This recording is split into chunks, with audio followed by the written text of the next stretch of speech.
স্বভাব না আতঙ্ক কোনটা বেশি কাজ করছে অধীর রঞ্জন চৌধুরীর মনে, সেই প্রশ্নই এখন হয়তো লাখ টাকার প্রশ্ন। তবে আপনাদেরকে ঈশানদেব যে ছবিগুলো দেখালো তার মধ্যে আমরা আপনাদেরকে একটু প্রথম ছবিটার কথা মনে করাই, অর্থাৎ সাম্প্রতিক যে ঘটনা, হাসপাতালে যাচ্ছেন অধীর রঞ্জন চৌধুরী, একজন এসে তাকে কিছু প্রশ্ন করছেন এবং অধীর রঞ্জন চৌধুরী তাকে ধাক্কা মারছেন। এবার তাদের বক্তব্যটাও আপনাদেরকে একবার শোনানো উচিত, কারণ অধীর রঞ্জন চৌধুরী তিনি ধাক্কা মারলেন কেন তারও কোনো বক্তব্য থাকা উচিত, আবার যাকে ধাক্কা মেরেছে তারও কোনো বক্তব্য থাকা উচিত। আমরা আগে সেই বিজেপি নেতার বক্তব্য আপনাদেরকে শোনাবো, ঠিক সেই মুহূর্তে কি ঘটেছিল, কেন তাকে ধাক্কা মারা হলো, কি পরিস্থিতির মধ্যে তিনি ছিলেন, একবার সেটা আগে শুনুন। মুখ ফাটিয়ে রক্তাক্ত করেছে, আপনাদের ফুটে যাচ্ছে, আপনারা নিজেরাও দেখেছেন।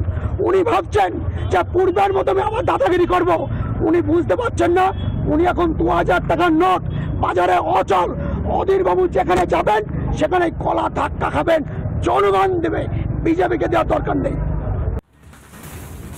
একজন মানুষ হিসেবে এবং বিরোধী দলের একজন নেতা হিসেবে তিনি তার ক্ষোভের বহিঃপ্রকাশ করেছেন, সেই ছবিটা আমরা দেখতে পেলাম। কিন্তু যেটা সব থেকে আশ্চর্য হওয়ার বিষয়, এই ছবিটা আমরা যেটা আপনাদেরকে লাগাতার দেখাচ্ছি, সেখানে এই ঘটনার ভিত্তিতে আপনি বিচলিত হতে পারেন, আমরা বিচলিত হতে পারি, যিনি বলছেন, যিনি ধাক্কা খেয়েছেন তিনি বিচলিত হতেই পারেন, কিন্তু অদ্ভুতভাবে অধীর রঞ্জন চৌধুরীকে কিন্তু সেই মুহূর্তে বিশেষভাবে বিচলিত হতে দেখা গেল না, এবং পরেও তিনি যে বক্তব্য রাখলেন সেখানেও কি তিনি বিচলিত হলেন, কোনো অস্বস্তি তার মধ্যে কাজ করলো?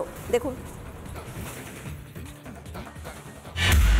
বদলে ঢুকতে এই বিজেপির কিছু নেতা হিন্দু কেন মার খাচ্ছে, অধীর চৌধুরী জবাব দাও। বড় অদ্ভুত কথা। আমি মুর্শিদাবাদে বেঁচে থাকতে আমি মুর্শিদাবাদের দাঙ্গা হতে দেব না, মুর্শিদাবাদের দাঙ্গা রুখবো, তার জন্য যেখানে যেতে হয় সেখানে যাব। জবাব যাদের দিতে হবে তাদের কাছে জবাব চাও, নাটক করে লাভ নাই। এই বাদদামি করার জায়গা পাই না, বাদদামি করার জায়গা কি হসপিটাল? আমি জবাব দেবো হিন্দু মার খাচ্ছে কেন, সে প্রশ্ন করেছে বিজেপির কথা উলু খাগড়া কটা ছোড়া। এতে ইন্টেনশনটা পরিষ্কার হচ্ছে আপনাদের কাছে। বড় অদ্ভুত কথা। আমি জবাব দেবো কোথায় কি হচ্ছে। শুনলেন অধীর চৌধুরীর উত্তর। অধীর রঞ্জন চৌধুরী এখানেও অত্যন্ত রুষ্ট। বিজেপি তাকে কি প্রশ্ন করেছে সেই জবাব তিনি কেন দেবেন, যিনি প্রশ্ন করেছেন তিনি নাকি উলু খাগড়ার প্রশ্নের উত্তর কেন দেবেন, এরকম অনেক কথা বলছেন। আমার মনে পড়ে যাচ্ছে অতীশ চন্দ্র সিনহার কথা, যে অতীশ সিনহা কংগ্রেসেই ছিলেন অধীর রঞ্জন চৌধুরীর সঙ্গে, কিন্তু সেই অতীশ সিনহার বিরুদ্ধে অধীর রঞ্জন চৌধুরী নির্দল প্রার্থী দাঁড় করিয়ে দিয়েছিলেন টিউবওয়েল প্রতীকে অপূর্ব সরকারকে। অতীশ সিনহা সেই সময় বলেছিলেন কোন এক অজ্ঞাত কুলশীলকে আমার বিরুদ্ধে দাঁড় করিয়েছে, কিন্তু অধীরের সেই প্রার্থী অজ্ঞাত কুলশীল কোট আনকোট অতীশ সিনহাকে সেদিন হারিয়ে দিয়েছিলেন। আজ অধীর চৌধুরী বোধহয় অতীশ সিনহার ভূমিকায় বিজেপির জেলা সভাপতিকে দেখে বলছেন উলু খাগড়া।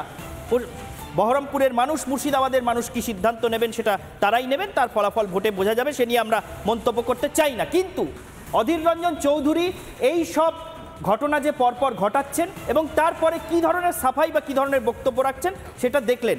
শুধুমাত্র বিজেপি জেলা সভাপতিকে ধাক্কা দেওয়ার পর তার এই কণ্ঠস্বর এমনটা নয়। কদিন আগে যে তৃণমূল কর্মীকে ধাক্কা দিয়েছিলেন, যে ছবি আপনারা দেখতে পাচ্ছেন এই মুহূর্তে, সেই সিসিটিভি ফুটেজ, গো ব্যাক স্লোগানের প্রেক্ষিতে নেমে গিয়ে ধাক্কা তৃণমূল কর্মীকে, সেই সিসিটিভি ফুটেজ দেখছেন। এই ঘটনার পরেও অধীর চৌধুরীকে প্রশ্ন করা হয়েছিল যে অধীর বাবু কেন এই রকমের ধাক্কা বা কেন এই ধরনের ঘটনা ঘটলো, কি ছিল সেদিনের সাফাই, কোনো অনুতাপ কি ছিল, সেদিনও কি কোনো অনুতাপ ছিল, একবার দেখে নিন।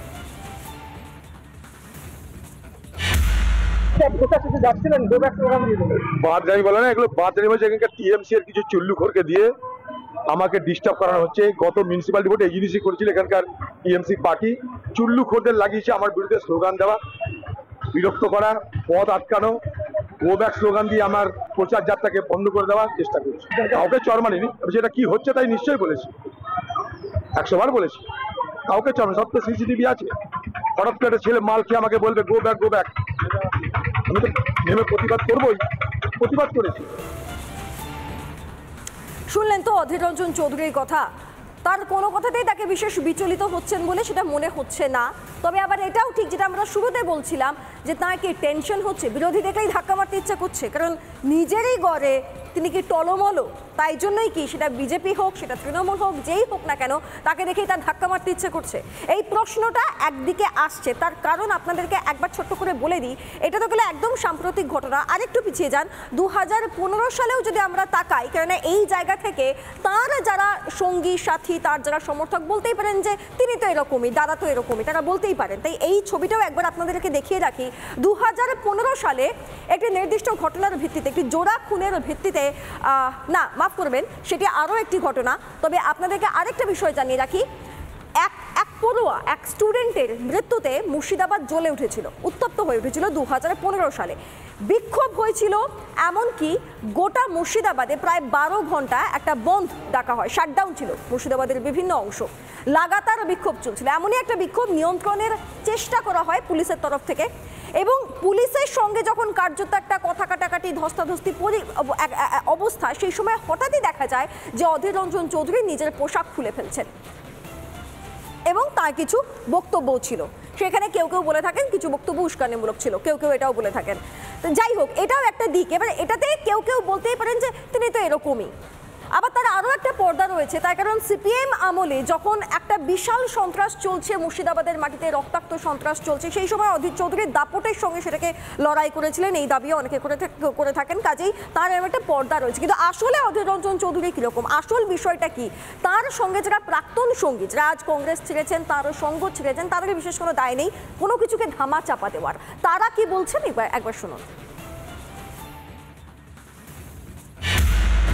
আসলে চাপে তো আছেন, একমাত্র সিট যেটা কংগ্রেসের জেতার সম্ভাবনা থাকছিল, কিন্তু সেই সম্ভাবনা চলে যাচ্ছে, সেটা বুঝেই বোধহয় মেজাজটা হারাচ্ছেন। কিন্তু মেজাজ হারিয়ে লাভ নেই, নির্বাচন দুয়ারে, মেজাজ ঠান্ডা রাখুন অধীরবাবু, এবং ইলেকশনটাকে লড়াই করার চেষ্টা করুন, কেন বিজেপি এবার টক্কর দিচ্ছে বহরমপুরের আসনে, এটা মনে রাখবেন।